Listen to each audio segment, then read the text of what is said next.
Isang mapagpalang araw sa inyong lahat at ngayon tayo ay nasa ang mga kritikong dayuhan sa panitikang banyaga.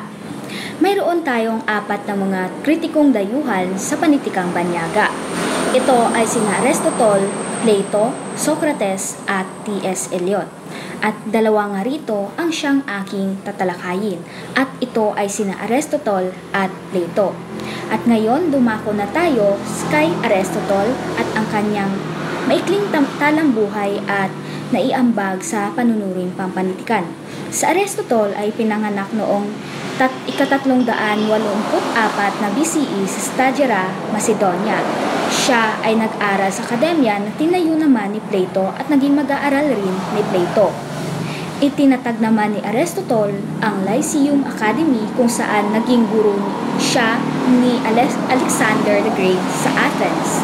Siya ay tinaguri ang the father of logic at nakapagsulat din sa maraming larangan tulad ng pisika, filosofiya, astronomiya, zoology, lohika, politika at biolohiya. Isa sa mahalagang ambag ni Aristotle ang Poetics. Ang Poetics ay isinulat ni Aristotle noong taong 330 BCE kung saan hindi lamang tinalakay dito ang tula kundi ang paraan ng pagbuo o pagbalangkas sa mga tula para sa ninilayong mas mataas na epekto nito. Pinahahalagahan nito ang iba't ibang uri o genre ng mga tula tulad na lamang ng epiko, trahedya, komedya, dithyrambic na tula at musika. Ang 3 mahalagang kontribusyon naman ni Aristotle sa Poetics ay una, ito ay pinasimunuan ni Aristotle ang panunuring pampanitikan. Kaya naman, magpahanggang sa ngayon ay natutuhan at nagkaroon ng ideya ang manunuri kung paano isagawa ng maayos ang pagsusuri. Ikalawa, ginamit ito na huwaran at patnubay ng panunuring pampanitikan. Dahil sa ito ang pinakauna at ito rin ang nagsilbing modelo at gabay sa mga nagtangkang manuri. At ikatlo, nag-alay ng isang konkretong teorya sa panitikan na hindi hiram sa mga basal na kaisipan o pilosopiyang pang-estetika. Ang mga teorya o kaisipang nakapaloob ay madaling maintindihan, may konkretong batayan at madali ring iugnay sa iba pa, at may pag-iral ng existentialismo. Pinapanigan ni Aristotle ang panulaan bilang una, ang panulaan bilang katotohanan at katibayan ng tula bilang institusyon o bilang isang anyo ng kaalaman.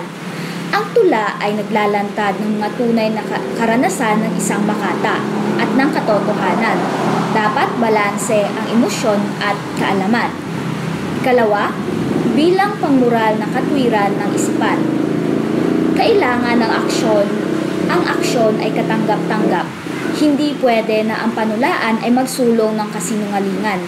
Tumutulong sa tao na maging mabuti, isulong ang katotohanan at kabutihan.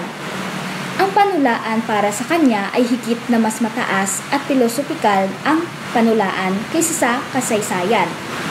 Ang kasaysayan ayon sa kanya ay walang sining, tuwirang sinasabing hindi katulad ng panulaan na ginagamitan ng imahinasyon at pagiging malikhain. At ang takot at habag ang kinasasangkapan sa 2 batayang damdamin upang maging matagumpay ang trahedya, salisalimuot, buhol-buhol, kahit iwasan ang lungkot ay mararamdaman pa rin ang pagiging malungkot. Ang kahambal-habal, kapag binasa ay kinakataan ng kawalang awa, etikal, malungkot dahil pinili ang tama, payak, ang trahedya na malungkot ang wakas, nabubuhay ang takot at kung nararamdaman mo ito, naging matagumpay ang panulaan. Pinapanigan din ni Aristotle ang catharsis o ang pagpupurga, na ito raw ang makalilinis sa takot at habag at ginagamit upang ipagtanggol ang panulaan. Nagaganap ang catharsis kapag pagkatapos makapanood ng trahedya, ito ay ang bunga ng lungkot at habag, pinupurga natin ang ating loob at inaalis o nililinis ang mga negatibong kaugalian ng mga tao. Ngayon ay dumako naman tayo kay Plato. Si Plato ay sinilang sa taong 428 BCE sa Athens, Greece. Isang pilosopong Griego at estudyante ni Socrates at naging guro naman ni Aristotle. Itinuturing na ikalawang tungkong bato dahil sa kanyang kontribusyon sa pamimilosopiyang kanluranin. Natuklasan ni Plato ang akademya at ito ang kauna-unahang formal na institusyon ng mas mataas sa pagkatuto sa kanluran. Sumulat din siya ng mahigit 30 dialogo at kilala rito ang kanyang Socratic Dialogues dahil sa paggamit niya kay Socrates bilang pangunahing tauhan sa kanyang akda na naglalaman ng kanyang mga kaisipan tungkol sa filosofiya, lohika, etika, retorika, relihiyon at matematika. May 3 kontribusyon si Plato sa panunuring pampanitikan. Una, ang anyo at suliranin ng sining. Halimbawa ay ginagawang pusong babae ang kalalakihan, ang sining ay nagtutulak na ang lalaki na mas maging malambot. Hindi natin alam kung ano ang pamantayan natin kung ano nga ba ang sining. Kaya naman, sinasabi nga ang tanging pag-aalinlangan ni Plato ay ang pisang pangmoral ng sining. Ikalawa, ang inspirasyon ng makata. Ang inspirasyon ay ang mga naging karanasan. Ang paborito niyang paksa ay imoralidad dahil naniniwala siya na ang tao ay hindi namamatay ang katawan, ngunit ang kaluluwa ay nananatiling buhay kung saan ito ay ang tumatanggap ng gantimpala at kaparusahan. Ikatlo, ang panulaan bilang tagapagturo ng kabutihan at katotohanan. Kailangang sinasagot ang mga tanong ng tao, nagbibigay ng mabuting saloobin, hindi pwede na ang tula ang maging daan sa imoralidad. Ang katotohanan ay hindi nakikita sa panlabas na anyo. Kung hindi tayo ang tumutuklas, tayo ang naghahanap ng katotohanan. Ang katotohanan kung hindi ito nagbabago. Ang itinatag na sistema ni Plato ay malawakang sistema ng filosofiya na matibay ang etikal na pundasyon ng ideyang eternal o formang kumakatawan sa daigdig. Ang mga ideya na nakapaloob sa panitikan ay katanggap-tanggap ang mga prinsipyong moral. Walang katapusan o expiration date. Ang panitikan na sinusulat natin ay imahe ng katotohanan sa mundo. Itinatag ni Plato ang akademya sa Athens o ito ay kilala rin sa tawag na Akademyang Platoniko. Daan ito sa edukasyon ng katalinuhan ng pandaigdig. Hindi base sa kutob o opinyon, dapat ay dumadaan sa pagsasuri.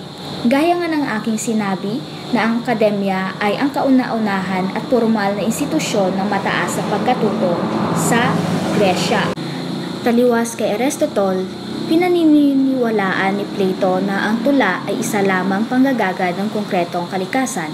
Para kay Plato, ginagaya lamang nito ang tunay na pangyayari dahil maaari itong lapatan ng iba't ibang aksyon, emosyon at kung ano pa na kaya na para sa kanya ay maaaring gayahin lamang ng kung sino mang sumusulat nito.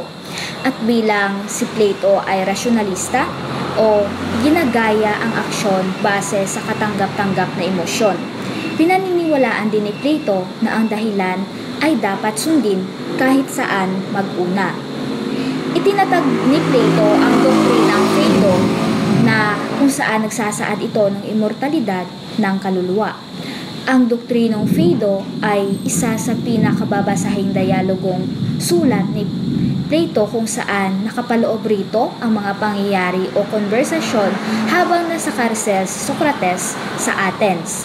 Ang Phaedo ay nagbibigay ng mga bagay o pangyayari na nagsasalarawan sa mga sandali ni Socrates habang nakakulong dahil sa akusasyon ng korupsyon sa mga kabataan at kapusungan hanggang sa siya'y namatay sa pamamagitan ng paglason gamit ang hemlock.